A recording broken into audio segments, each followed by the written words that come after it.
성경 말씀 읽어드리겠습니다. 마지막 세 번째 시편 2편 1절부터 12절까지 읽어드리겠습니다. 어찌하여 이방 나라들이 분노하며 민족들이 헛된 일을 꾸미는가? 세상의 군왕들이 나서며 관원들이 서로 꾀하여 여호와와 그의 기름 부음 받은 자를 대적하며 우리가 그들의 맨 것을 끊고 그의 결박을 벗어버리자 하는도다. 하늘에 계신 이가 웃으시며 주께서 그들을 비웃으시리로다. 그때에 분을 바라며 진노하사 그들을 놀라게 하여 이르시기를 내가 나의 왕을 내 거룩한 산 시온에 세웠다 하시리로다. 내가 여호와의 명령을 전하노라. 여호와께서 내게 이르시되 너는 내 아들이라. 오늘 내가 너를 낳았도다. 내게 구하라. 내가 이방 나라를 내 유업으로 주리니 내 소유가 땅끝까지 이르리로다. 내가 철장으로 그들을 깨뜨리며 질그릇같이 부수리라 하시도다. 그런즉 군왕들아 너희는 지혜를 얻으며 세상의 재판관들아 너희는 교훈을 받을지어다. 여호와를 경외함으로 섬기고 떨며 즐거워할지어다. 그 아들에게 입맞추라. 그렇지 아니하면 진노하심으로 너희가 길에서 망하리니 그의 진노가 급하심이라. 여호와께 피하는 모든 사람은 다 복이 있도다. 시편 2편 1절부터 12절 말씀을 가지고 세 번째 전하는 날이고, 오늘을 끝으로 이 말씀에 대한 설교를 마무리하려고 합니다. 오늘은 그리스도의 부활이라는 제목으로 이 시편을 통해 말씀을 나누겠습니다. 우리는 지난 시간에 이 본문을 중심으로 몇 가지 중요한 다윗의 다른 시들을 살펴보았습니다.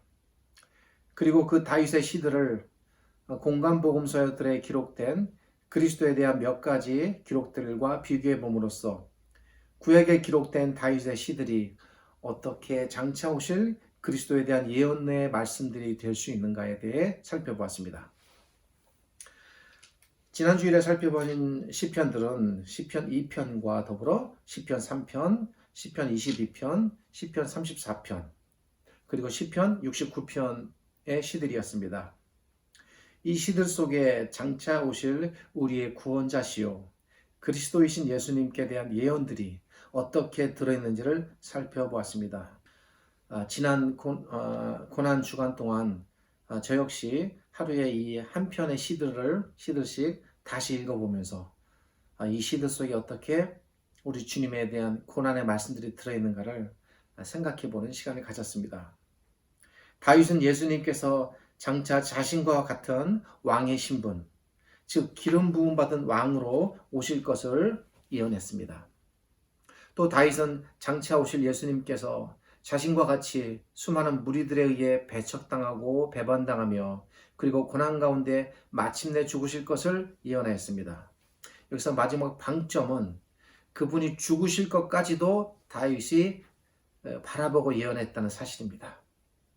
다윗 주변에 사울의 무리들과 아들 압살롬과 그리고 믿었던 오랜 세월 함께했던 동지였던 요압과 그를 지지하는 무리들과 이방의 세력들이 평생 다윗을 대적한 것처럼 장차 오실 그리스도께도 이런 대적의 일들이 벌어질 것을 이미 다윗이 내다본 것입니다. 그 대적의 무리가 예수님 주변의 유대인들, 특별히 바리새인을 포함한 율법사, 서기관, 제사장 무리들, 그리고 이방 나라에 속하는 당시 로마의 정치 세력들, 빌라도, 유대 백성들, 심지어 예수님을 지근해서 따랐던 제자들까지, 그리고 마지막 순간에 예수님 곁에서 함께 십자가에 달려 죽어가는 그 사람에 이르기까지 모든 무리가 이 무리에 가담했습니다. 비교하여 말씀드리자면 다윗의 주변에 거의 모든 사람들이 다윗을 대적한 것처럼 우리 예수님께도 역시 예수님 주변의 모든 사람들이 정말 극소수의 몇몇 사람을 빼고는 다 예수님을 배반하고 배신하고 떠나갔습니다. 이런 배반의 세력들에 대한 예언이 이미 다윗의 시들을 통해 나타났고, 그 다윗의 시들에 대한 그리스도에 대한 배반과 배척의 예언들이 그리스도의 십자가의 죽음을 통해 모두 성취되었다고 말씀드렸습니다. 그리고 지난 시간에 장차 오실 그리스도께 대한 다윗의 예언들이 보다 세밀한 부분에서 정교하게 성취되었음을 알려줍니다. 이런 의문을 가질 수 있습니다. 왜 그리스도께 대한 그 아주 작은 행동의 하나하나 부분까지도 시편은 말했고 그것이 성취되고 있는 과정을 신약의 기록자들은 밝히고 있는가? 의문을 가질 수 있지 않습니까? 그건 이런 것입니다. 구체적인 사항까지도 다 그리스도를 통해서 시편의 예언들이 이루어졌음을 알려줌으로써 구약의 시편들 그리고 구약의 기록들이 오실 그리스도와 그분의 고난과 죽음에 대하여 말했고 그것이 다 이렇게 이루어졌다는 것을 증거하기 위해서 몇 가지 사실들을 그 증언들로 뽑아서 그것이 이루어졌다라고 말하는 겁니다. 그렇게 몇 가지 증거를 제시함으로써 구약의 예언들이 그리스도께 대한 예언이고 그것이 다 성취되었음을 그 사소한 몇 개의 증거를 통해서 전체 성취 사실을 알 수 있는 겁니다. 그런 관점에서 구약은 기록되었고 신약은 그 성취를 말하고 있는 것입니다. 첫째로 예수님께서 십자가라는 형틀에 달려 쓸개탄 포도주를 받으신 사건이 있었습니다. 그러니까 이런 단편적인 예들을 말하고 성취됐다고 말함으로써 그리스도께 대한 구약의 예언들이 이렇게 종합적으로 성취된 걸 알려주는 겁니다. 시편 69편 21절에서 사람들은 다윗을 향해 쓸개를 식물로 주며 갈할 때에 초로 마시었다라고 말했습니다. 이 예언의 말씀이 마태복음 27장 34절을 통해 성취되었고 제자들은 그렇게 바라보았습니다. 다윗이 장차 그리스도께서 이런 일을 당하실 것이라고 이미 시지만 내다보았고 사람들은 실제로 십자가에 달리신 예수님께 쓸개탄 포도주를 마시게 함으로써 이 시가 자신들을 통해 성취된다는 걸 그들은 몰랐겠죠. 그러나 제자들은 깨달은 것입니다. 훗날. 그래서 마태복음 27장 34절에서 그 시를 통해 나타난 예언의 말씀이 이렇게 성취되었다라고 제자들이 이해한 것입니다. 그리고 이러한 제자들의 이해 방식과 관점이 바로 성경을 기록하게 하신 하나님의 관점이고 하나님의 방식입니다. 두 번째로 다윗에 대한 사람들의 조롱과 다윗의 탄성에 대한 기록입니다. 다윗은 사람들이 자신을 향해 이런 식으로 조롱했습니다. 야, 그렇게 하나님을 네가 믿고 의지하니 참 너무 꼴 좋다. 그래, 하나님을 믿는 사람이 결국 저 모양 저 꼴이 되냐? 하나님을 의지해봐라. 하나님께서 저를 구원하실걸? 비아냥거리며 조롱했습니다.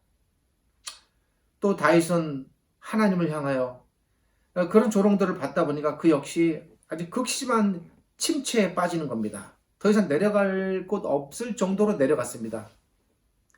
급기야 그가 도저히 입에 담을 수 없는 말까지 내뱉게 되는 것이죠. 인간의 가장 나약하고 그리고 솔직한 모습이 아닐까 생각됩니다. 우리도 그럴 수 있습니다. 하나님 정말 저를 버리시는 겁니까? 다윗도 그렇게 깨달았습니다. 나의 하나님이여 나의 하나님이여 어찌하여 저를 버리십니까? 안 버리셨다면 어떻게 이런 일이 일어날 수 있겠습니까? 이렇게 생각한 것입니다. 그런데 그 다윗의 처절한 울부짖음조차도 그리스도를 통해 모두 이루어졌다는 것입니다.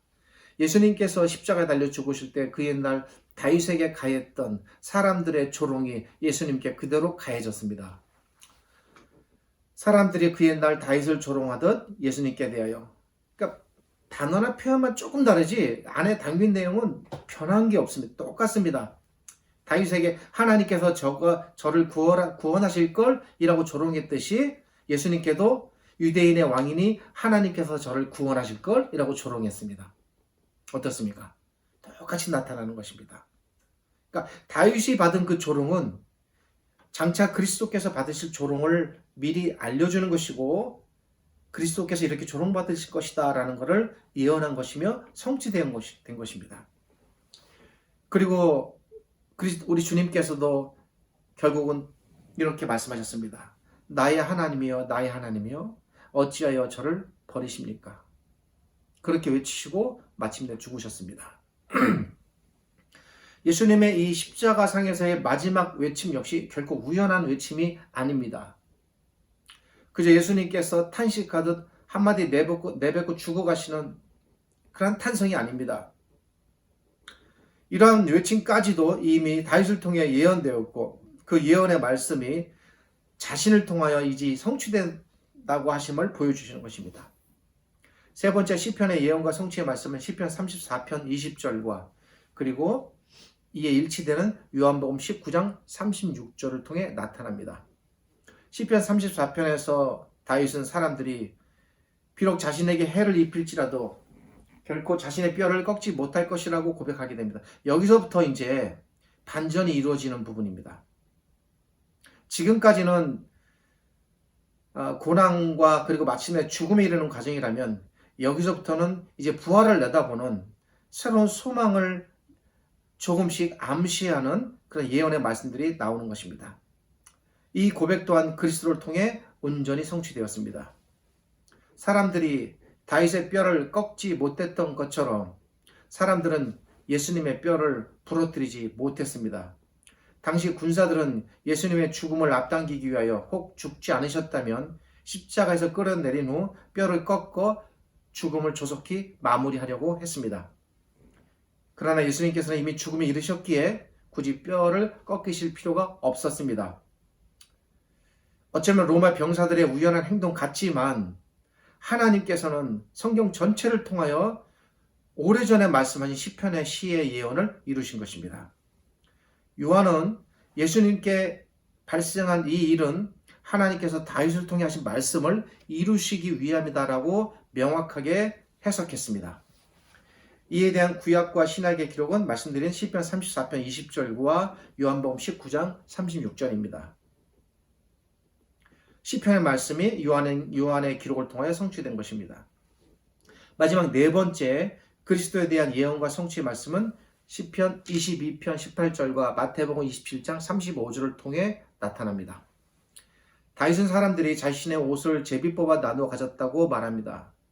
다윗의 이 고백 또한 예수 그리스도를 통해 성취되었습니다. 시간적으로는 이 일이 제일 마지막에 일어난 사건입니다. 군사들은 예수님을 십자가에서 내린 후에 예수님께서 죽으셨음을 확인하자 그분께서 입으셨던 옷을 나누어 갖기 위하여 제비 뽑았습니다.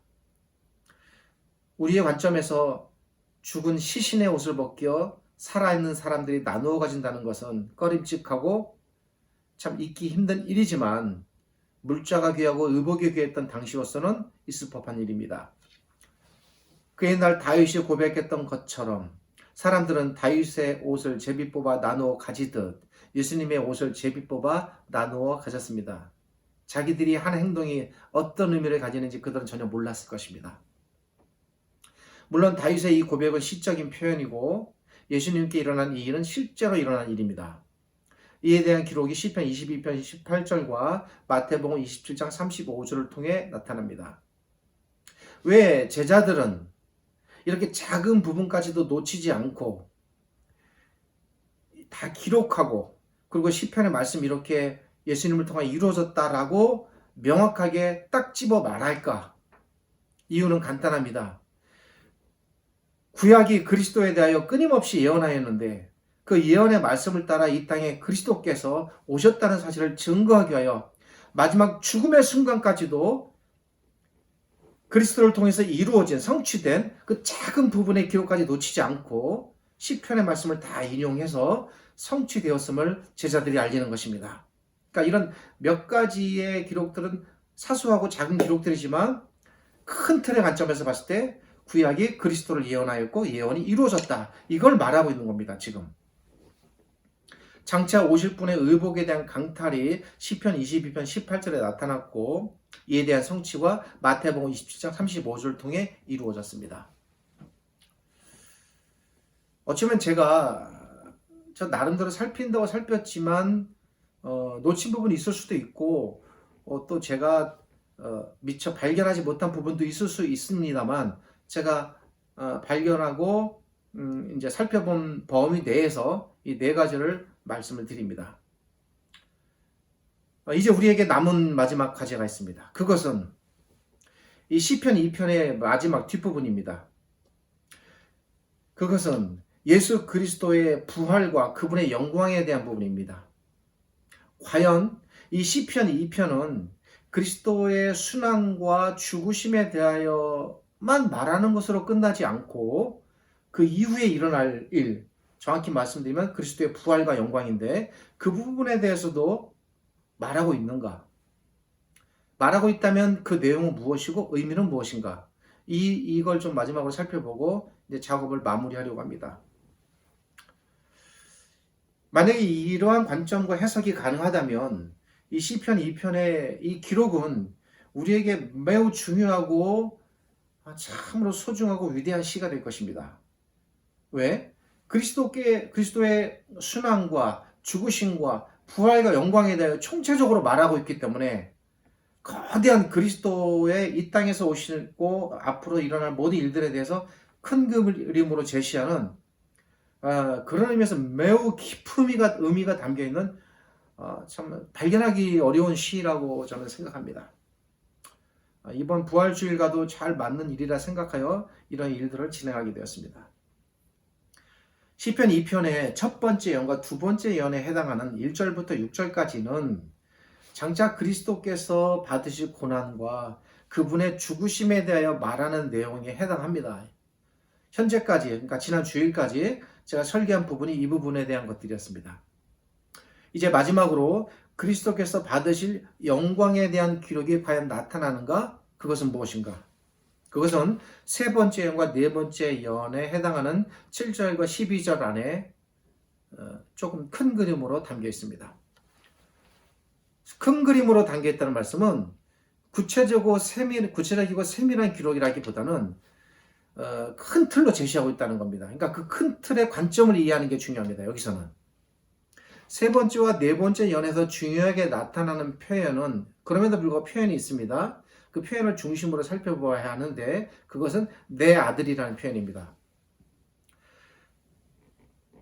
제가 제 기억으로는 첫째 주일로 첫 번째로 생각되는데 그때 이 내 아들에 대한 말씀을 잠깐 드린 바가 있는데 오늘은 그걸 조금 더 깊게 살펴보려고 합니다. 여기서 말하는 내 아들은 과연 누구인가? 여기서 말하는 내 아들은 일단 문맥상을 하는 다윗 자신이 되겠습니다. 왜냐하면 다윗은 이 시 전체에서 자신을 기름 부음 받은 왕으로 표현하고 있고 그리고 그러니까 자기가 주어가 되는 관점입니다. 그런 걸 우리가 1인칭 주어 관점이라 그러는데 그런 관점으로 이 시를 말하고 있기 때문에 내 아들은 우선 다윗 자신이 되겠습니다. 문맥상. 그런데 우리는 여기서 내 아들이라는 말과 그럼 이것이 다윗만을 가리키는 표현인가? 이 안에 담긴 또 다른 의미는 없는가? 이런 것들을 이제 이 시 안에서 찾아봐야 되는데 내 아들이라는 말과 연관되어 나타나는 다음의 표현들을 함께 묶어서 살펴볼 필요가 있습니다. 여기서 내 아들이 다윗만을 가리킨다면 그러면 내 아들 할 때 나는 혈통적으로 다윗의 아버지인 이새가 되겠습니다.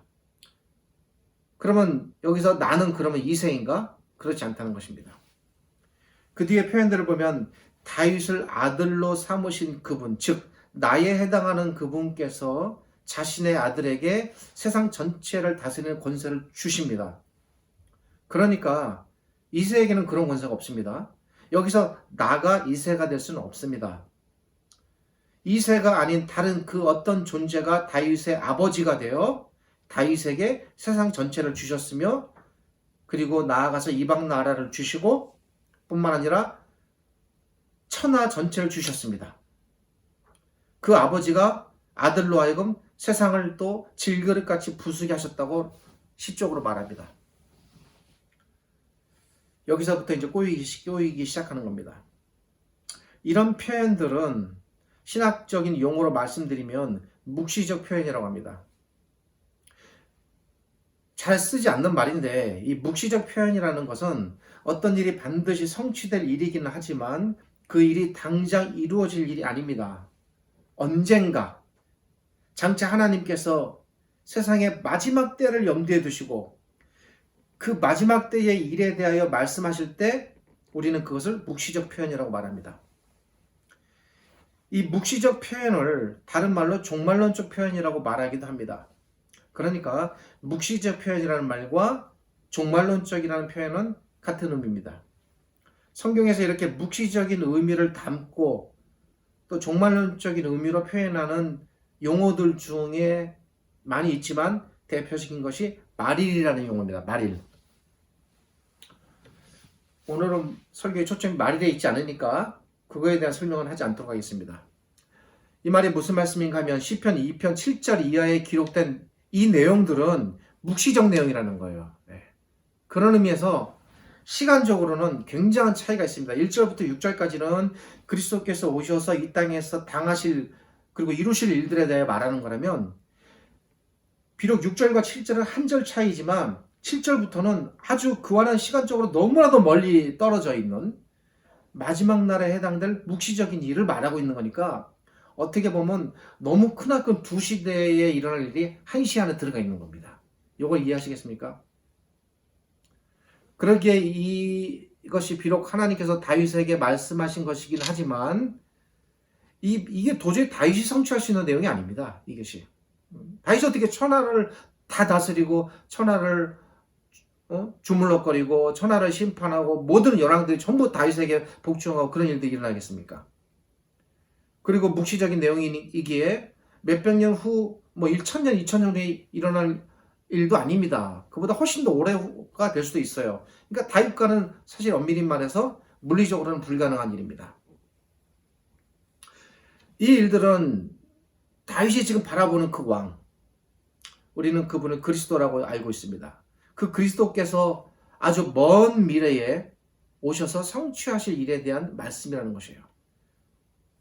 특별히 그리스도께서 이 땅에 몸을 입고 오시는데 그 몸을 입고 오셔서 이루실 일도 아닙니다. 그러니까 지금은 이 땅에 아니 계시죠? 먼 후, 그보다 훨씬 더 먼 훗날이에요. 그래서 제가 묵시적이라고 말씀드린 겁니다. 이 묵시적인 내용이 7절부터 12절이고 이것이 그리스도의 부활과 영광과 연관되어 있습니다. 여기서 말하는 세상 모두를 다스리는 일, 이방의 모든 나라들을 다스리는 일, 땅끝까지를 그분의 소유로 삼으시는 일, 열방 나라의 모든 왕들을 발 앞에 굴복시키는 일, 그리고 세상 전체를 호령하며 심판하시는 일, 아직 일어나지 않았습니다. 언제 일어나겠습니까?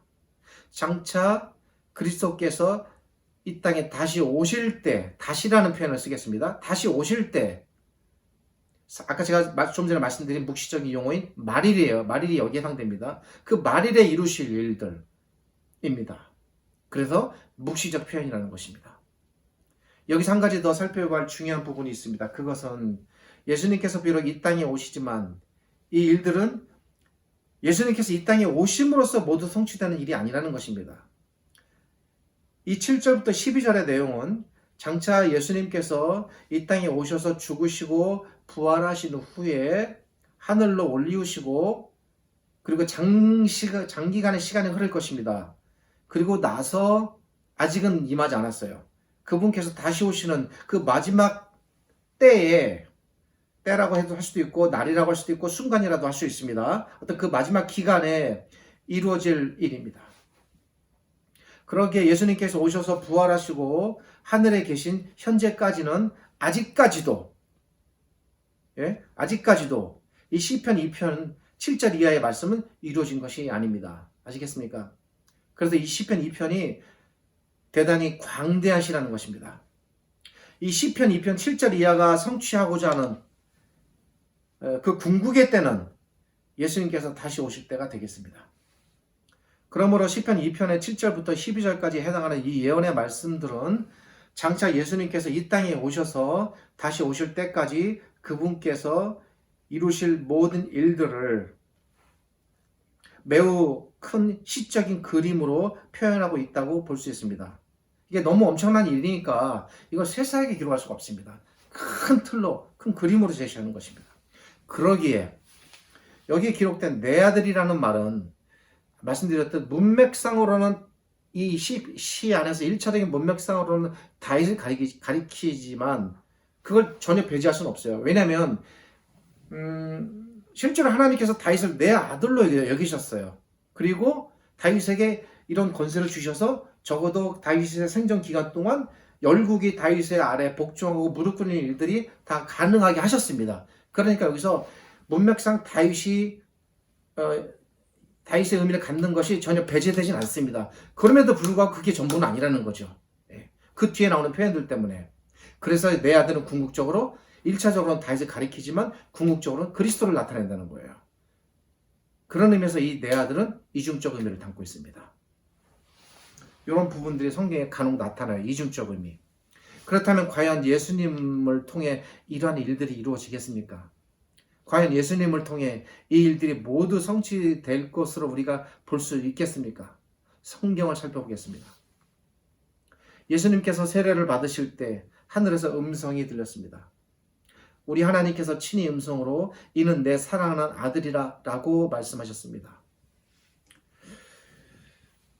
예수님께 들려진 이 하나님의 음성인 내 사랑하는 아들이라는 말씀은 하나님께서 그 당시 예수님을 위로하거나 주변 사람들을 일깨우기 위하여 즉흥적으로 하시는 말씀이 전혀 아닙니다. 이 말씀은 그분이 하나님의 아들로 이 땅에 오실 거다라는 것을 구약이 이미 수차례 예언했는데 그 중에 한 말씀이 시편 2편 7편이죠. 7절이죠. 그 구약의 말씀대로 예언을 따라 이 땅에 오셨음을 알려주는 신호의 말씀이에요. 그 의미를 아셔야 됩니다.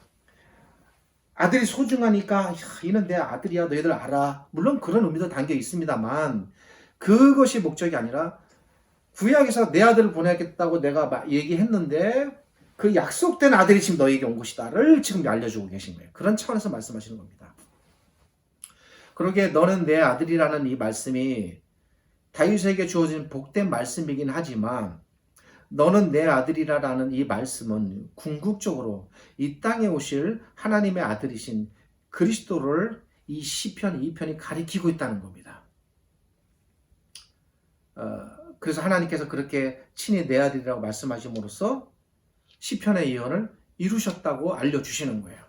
그렇다면 하나님의 아들로 오신 예수님께서는 과연 시편 2편 7절 이하의 말씀의 성취를 이루셨는가? 예수님께서 이 땅에 오셔서 처음 외치십니다. 회개하라 천국이 임하였다. 다윗은 유다 왕국의 왕으로 임하였습니다. 예수님께서는 하나님 나라의 왕으로 이 땅에 임하셨습니다. 중첩이 되는 것입니다. 세례 요한은 장차 오실 그리스도께서 세상을 심판하실 왕으로 오실 것을 사람들에게 소개했습니다. 그 요한의 소개처럼 또 그 옛날 다윗의 소개처럼 예수님께서 마침내 세상의 왕으로 오신 것입니다.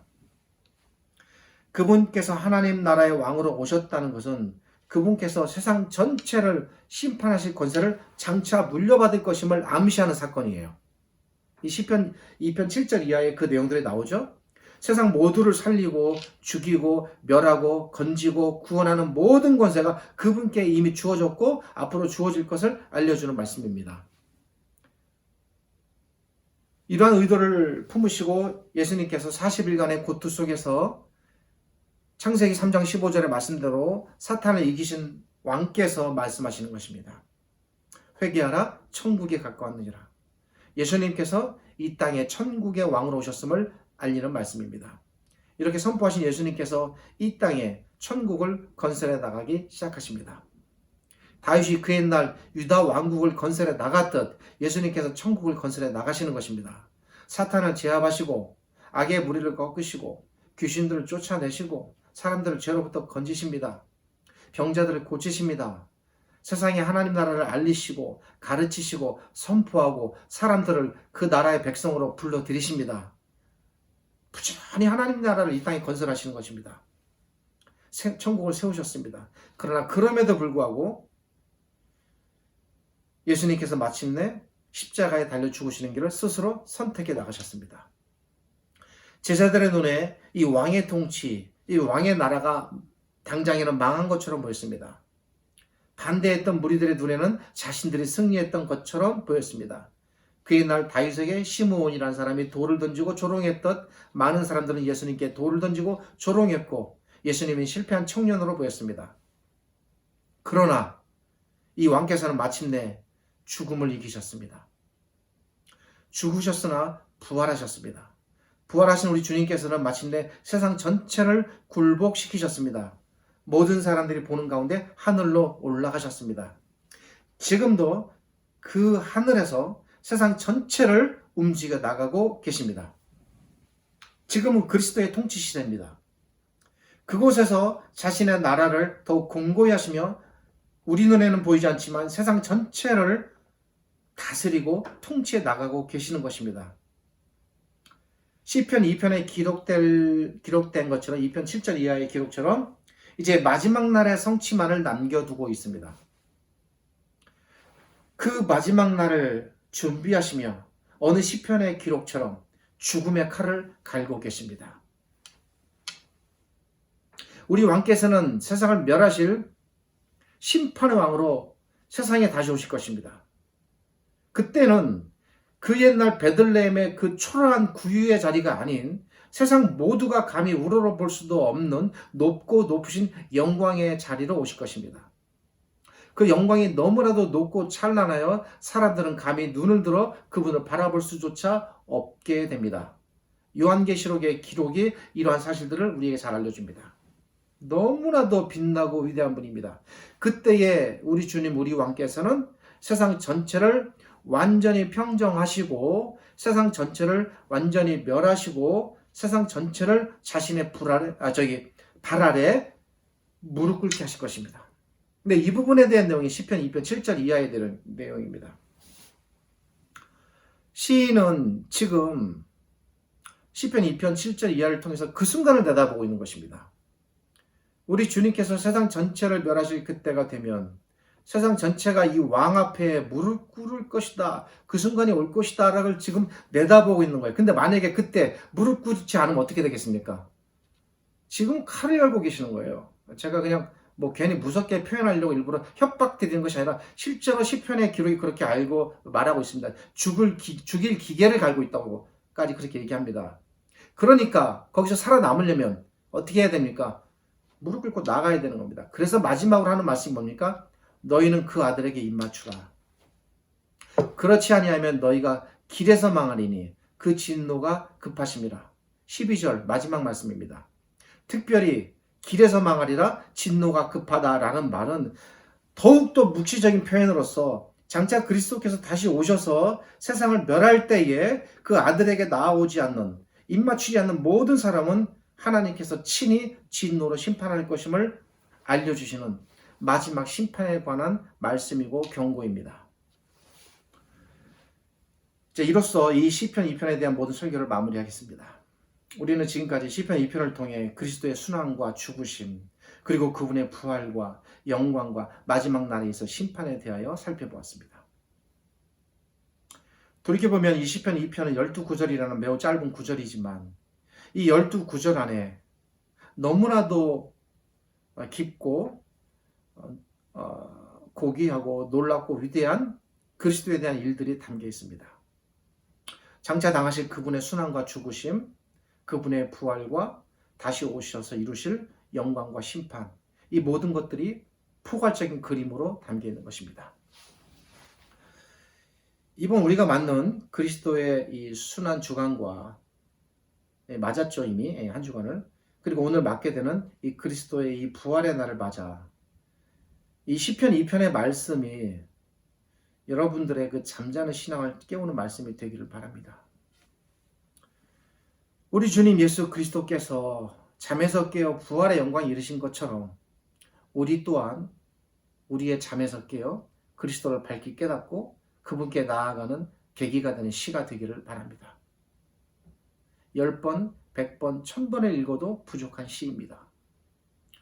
우리 몸의 부활은 마지막 날에 나타나겠지만 부활을 바라보고 나아가는 우리의 신앙은 날마다 깨어나야 합니다. 끝으로 이 시편 기자가 전하는 마지막 당부의 말씀을 전합니다. 다윗이 제가 감히 이렇게 말할 수 있습니다. 다윗이 우리에게 전합니다. 12절 말씀입니다. 여호와께 피하는 모든 사람은 다 복이 있도다. 기도하겠습니다. 시편 2편의 말씀을 통하여 3번에 걸쳐 주의 말씀을 전하게 됨을 감사드립니다. 이 말씀 안에 담겨있는 그리스도의 순환과 죽으심, 그리고 그분께서 장차 이루실 영광과 하나님께서 우리 왕이신 그리스도께 주신 그 권세에 대하여 저희가 깨닫게 하시고, 우리를 구원하셨을 뿐만 아니라 장차 우리를 또 영원히 하나님의 심판의 진노로부터 구원하시기 위하여 다시 오실 것임을 바라보게 하시고, 더불어 우리도 그리스도처럼 온전히 부활할 것이며 하나님 안에서 부활의 몸을 입고 영원히 살 것을 발견하고 소망하는 저희들 되게 하여 주옵소서. 이런 관점으로 이 시편을 읽는 사랑하는 우리 모든 신자들에게 이 말씀을 통하여 하나님께서 크나큰 은혜를 베풀어 주시고 위로하여 주시고, 더욱더 그리스도께 가까이 나아가 그 발 아래 엎드리는 저희들 되게 하여 주옵소서. 그 옛날 한 여인이 예수님께 나와 무릎 꿇고 눈물을 흘리며 입 맞추었듯 저희도 그렇게 왕 되신 우리 그리스도의 발 아래 엎드려 그 발에 입 맞추며 그 왕을 영원히 섬기고 그 왕께 복종하는 저희들 되게 하여 주옵소서. 지금 우리 주님 예수 그리스도의 은혜와 저희를 지극히 사랑하시는 아버지 하나님의 크신 사랑과 오늘도 이 말씀으로 저희를 깨닫게 하시고 하나님의 말씀을 방편으로 하나님께로 저희들을 인도하시는 성령 하나님의 함께 하심과 도우심이 이 말씀이 읽혀지고 전파되는 모든 곳마다 하나님의 은혜가 가득하게 부어지기를 우리 주님 예수 그리스도의 이름으로 축복하며 기도드립니다.